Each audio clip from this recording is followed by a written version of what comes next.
Hi loving and caring parents, welcome back to kids reader show. ఎప్పుడులానే ఈరోజు కూడా మన చిన్నారుల కోసం ఇంకొక యూస్ఫుల్ వీడియోతో మీ ముందుకు వచ్చేసానండి.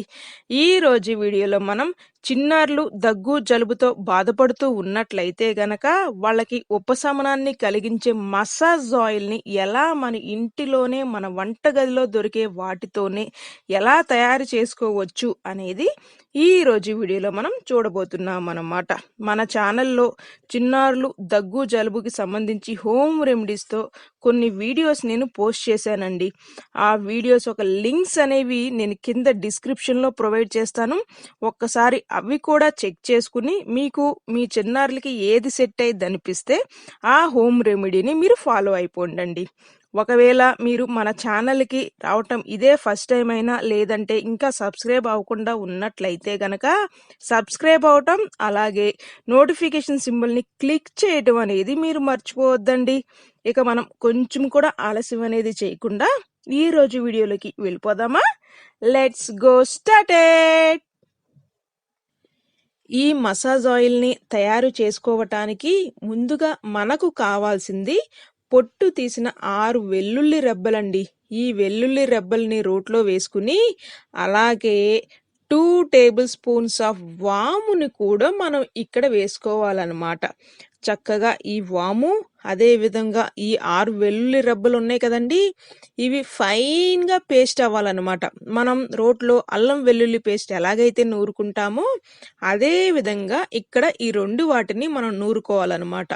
కానీ మీరు ఇక్కడ గుర్తుపెట్టుకోవాల్సింది ఏంటంటే ఇక్కడ వాటర్ని మాత్రం యాడ్ చేయొద్దండి.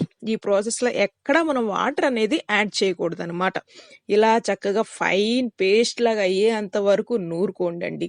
ఒకవేళ మీ ఇంట్లో రోలు గనక లేకుండా ఉన్నట్లయితే గనక మీరు మిక్సీ జార్ అయినా ఉపయోగించుకోవచ్చండి. చక్కగా దాంట్లో అయినా గ్రైండ్ చేసేసుకోవచ్చు.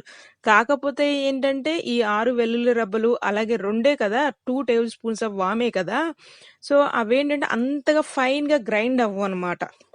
అందుకోసం అని చెప్పేసే రోలు ఉంటే గనక మీరు అందులోనే మోస్ట్ ప్రిఫరబుల్ అండి. అది లేకపోతే మనకు వేరే ఆప్షన్ లేదు కాబట్టి మీరు గ్రైండ్ చేసుకోవచ్చు అనమాట.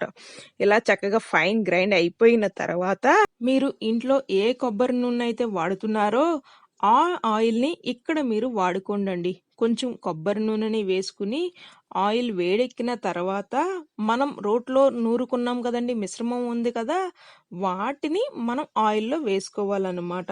ఇక్కడ మీరు గుర్తుపెట్టుకోవాల్సింది ఏంటంటే ఈ ప్రాసెస్ అంతా మీరు సిమ్లోనే చేసుకోవాలండి. హై ఫ్లేమ్ మాత్రం వాడొద్దండి. హై ఫ్లేమ్ వాడినట్లయితే ఏమవుతుందంటే నూనె అనేది చిందుతుందనమాట.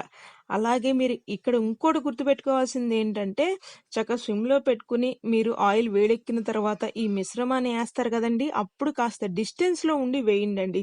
ఎందుకంటే నూనె పైకి చిందిద్ది కదా, సో చిందినప్పుడు మనం వేసినప్పుడు ఆ చెయ్యి అక్కడే ఉందనుకోండి కాలుతుంది కదా, చేతికి చిందులు అనేది పడతాయి అనమాట. సో అది కొంచెం మీరు చూసుకోండి. ఇలా కాసేపు ఉన్నాక అంటే 1 మినిట్లోనే మీకు ఇలా బ్రౌన్ కలర్లోకి పైన తేలుతుందనమాట. ఈ గార్లిక్ అనేది పైన తేలుతుంది, అలాగే ఆయిల్ అనేది కింద సెటిల్ డౌన్ అవుతుందండి. ఇలా అయినంత వరకు మీరు మధ్యలో తిప్పుతూ ఉన్నట్లయితే గనక ఈ విధంగా వస్తుందన్నమాట. ఆ తర్వాత మీరు ఇక స్టవ్ను ఆఫ్ చేసేసుకుని కాసేపుని ఈ ఆయిల్ని పక్కన పెట్టేసుకోండి, అంటే చల్లారనివ్వండి. మీరు ఒకవేళ మీ చిన్నారులు బాగా ఇబ్బంది పడుతున్నారు అనుకోండి, బ్రీతింగ్ నాజిల్స్ అనేవి బ్లాక్ అయిపోయినాయి అనుకోండి, మెయిన్గా నైట్ టైం బాగా బ్లాక్ అయిపోతాయి కదండి వాళ్ళ నాజిల్స్. ఆ టైంలో మీరు ఏం చేస్తారంటే ఇలా చక్కగా ఈ మిశ్రమాన్ని ఇలా చేసేసుకుని వేడిగా ఉన్నప్పుడే మీ చిన్నారులు పడుకునే రూమ్లో ఒక మూలన అనేది ఇది పెట్టండి.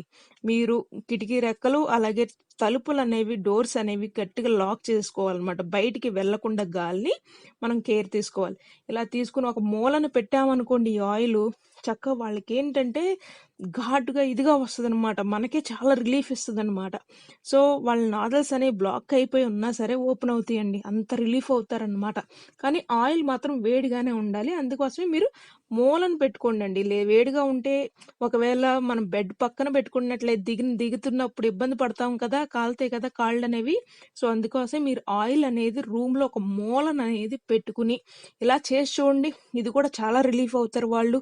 చక్కగా ఈ ఆయిల్ గూడా మనం చల్లారిపోయేంత వరకు వెయిట్ చేసి, చల్లారిన తర్వాత మనం మన చిన్నారులకి మసాజ్ లాగా అప్లై చేయాలండి. ఇది 1 ఇయర్ బేబీకైనా అప్లై చేయొచ్చండి. 8 మంత్స్ కాడ్నుంచి బేబీకైనా అప్లై చేయొచ్చనమాట. 8 మంత్స్ బేబీ కాడ్నుంచి 10 ఇయర్స్ బేబీకైనా అప్లై చేయొచ్చండి. ఈవెన్ మనకు కూడా చాలా రిలీఫ్ ఇస్తుందండి ఇది. ఇలా చక్కగా ఆయిల్ మసాజ్ లాగా మనం అప్లై చేసుకోవాలనమాట. మన చిన్నారులకి చిన్నప్పుడు మనం నలుగులాగా పెడతాం కదండీ! అప్పుడు మసాజ్ చేస్తాం కదా ఆయిల్. ఆ విధంగా మనం దీన్ని మసాజ్ లాగా అప్లై చేసుకోవాలండి.